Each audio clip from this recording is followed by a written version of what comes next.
Joe, I see that you've got dings and dents on your vehicle like everybody else in the state of Florida. This is evidence that you parked your car. Have you ever looked into how much it would cost to get any of the dings and dents on your vehicle fixed? No, I haven't. Okay.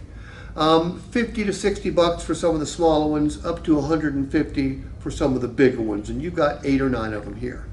However, you may have coverage that'll fix all these dings and dents for you at no cost to you, dramatically raising the value of your trade-in. Did you happen to purchase a paintless dent repair policy? I don't believe so. Okay.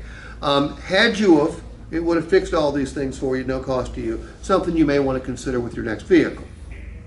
What have I just done right there? Set up finance.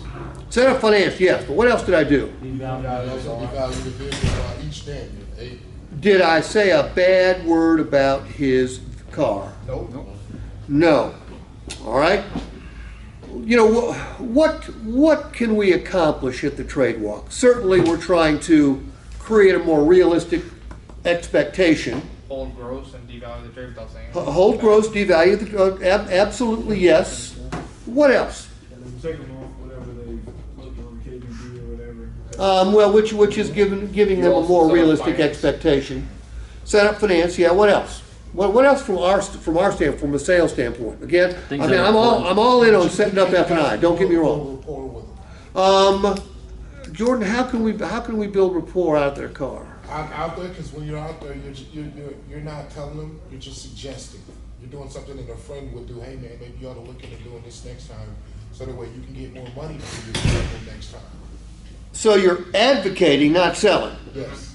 Okay, there's a difference too. I don't want salespeople selling F&I, but I do want salespeople advocating for the benefits that are available in F&I. What else? What else can we accomplish out at their car? Seeing some things like what they want in a vehicle, they're like what things they like currently in it, what product to put them on moving forward while they're visiting. It should help us do a better job of helping them select the right vehicle and presenting the right vehicle. Correct? Yes, sir. Okay. Good. What else? You learn about the customer. How so? So bumper stickers on the window, open up the car doors, see if there's dog hair, so you can air fresh stuff like that. You kind of just pick to tell, hey, you have a dog, sports team, stuff like that. The world has changed. I mean, every time I come here, the world has changed again. But is rapport building still important? Yeah, it is. I completely agree, Cody. If you go out to my car, you'll find 7 bumper stickers. I'm not going to read them all to you. But one of them says, driver is armed. Another one says, increase police funding. I don't have any political stickers on there, really. I mean, I have no Trump stickers.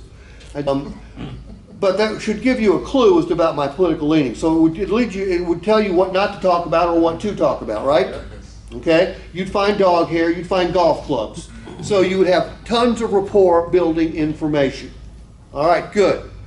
So rapport building information, discovering their wants and needs and likes and dislikes on their existing vehicle, which will help us show off the next vehicle, and certainly educating them about how a vehicle is valued.